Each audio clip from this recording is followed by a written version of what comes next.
अस्सलामुअलैकुम, मैं Qaiser Kamboh working as a business head. आज शायगान हेल्थ टीवी में मैं आपको वेलकम करता हूँ।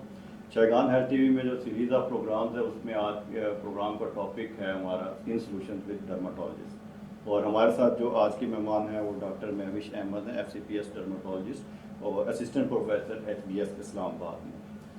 डॉक्टर साहब कैसी हैं आप? अल्लाह का शुक्र है। डॉक्टर साहब आज जो हम टॉपिक चूज़ कर हमने किया और जो प्रोग्राम में हम बात करेंगे पब्लिक के लिए वो एक्जिमा पे। जी जी। तो काइंडली बताना चाहेंगे कि eczema, what is eczema? Eczema एक बहुत कॉमन स्किन डिसऑर्डर है, इन्फ्लेमेटरी डर्मेटोसिस में से है और ये बच्चों में बड़ों में हर एज में कॉमन है और बहुत सी इसकी वजूहात भी हो सकती हैं और अलामात होती हैं। वो हर स्टेज पे एज के मुताबिक डिपेंड करते हैं और इसकी काफ़ी सारी टाइप्स भी हैं।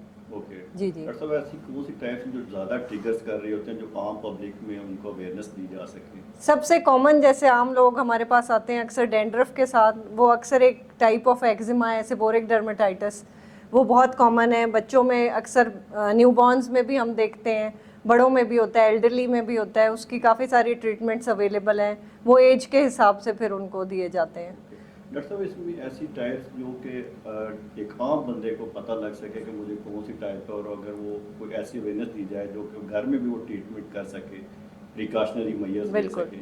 और एक कॉमन टाइप एटोपिक डर्मेटाइटिस है, उसमें ज़्यादातर जिल्द खुश्क हो जाती है, छिलके बनते हैं, खारिश होती है, सुर्खी हो जाती है। अगर ये ज़्यादा सीवियर हो जाए कभी कभी छाले भी बन जाते हैं। तो ऐसी कोई अलामात तो प्रिवेंशन के ये कि इसमें ड्राइनेस नहीं होनी चाहिए। कोशिश हम ये करते हैं कि ज़्यादा से ज़्यादा स्किन को सॉफ्ट रखें, मॉइस्चराइज रखें, मॉइस्चराइज़र का, एमोलिएंट्स का ज़्यादा इस्तेमाल करें। धूप में जाने से बढ़ जाता है, ये कुछ चीज़ें हैं। इसके अलावा ये जो जरासीम कुश साबुन है उनसे भी जल्द मज़ीद ड्राई होती है और ये सारे एक्जिमा एग्रेवेट हो जाते हैं। तो ये चीज़ें हमें मरीज़ को समझानी पड़ती हैं। फिर सैनिटाइज़र का बहुत ज़्यादा इस्तेमाल करने से जिनको हाथों में एक्जिमा होता है वो भी बढ़ जाता है। तो ये चीज़ें ज़रा पेशेंट को बतानी पड़ती हैं कि अपनी थोड़ा लाइफस्टाइल भी ऑल्टर करें और ज़्यादा स्किन को मॉइस्चराइज रखें, तो फिर इसके अटैक्स कम होंगे और फिर मेडिकेशन ज़्यादा अप्लाई करने की ज़रूरत भी कम रहेगी। सब जैसे कि आपको पता है कि हमारी जो पब्लिक है वो बहुत ज़्यादा तो नॉलेज नहीं होता उसको डिजीज़ के बारे में। तो क्या ऐसी बीमारी, अगर एक्जिमा की बीमारी किसी पेशेंट्स को हो जाती है तो क्या उसके मेंटल हेल्थ पे भी कोई ऐसा असर होता है अगर वो ट्रीटमेंट ना करवाए तो उसको साइकोलॉजिकल? असल में जितने भी ये सारे स्किन के डिसऑर्डर्स हैं जिनमें खारिश बहुत ज़्यादा होती है, ये बहुत स्ट्रेसफुल हो जाते हैं मरीज़ के लिए। कई दफ़ा वो इतने इरिटेबल हो जाते हैं कि उनके लिए फिर अपनी जो रोज़मर्रा के मामलात हैं और घर से बाहर निकलने में भी उन्हें थोड़ी मुश्किल पेश आती है। तो इसलिए चाहिए कि हम इन सारे जो मसाइल हैं एक प्रॉपर डर्मेटोलॉजिस्ट से चेकअप के बाद अपनी मेडिकेशंस टाइम पे स्टार्ट करें ताकि इन सारे मसाइल से पेशेंट बच सके। डॉक्टर साहब जैसे कि इसकी ट्रीटमेंट्स भी अवेलेबल है जी जी बिल्कुल में और वर्ल्ड वाइड इस पे रिसर्च भी बिल्कुल बिल्कुल ऐसे ही है। हो रही है। तो क्या एक्जिमा की ट्रीटमेंट में कोई एडवांसमेंट या कोई डेवलपमेंट रिसर्च की हुई है?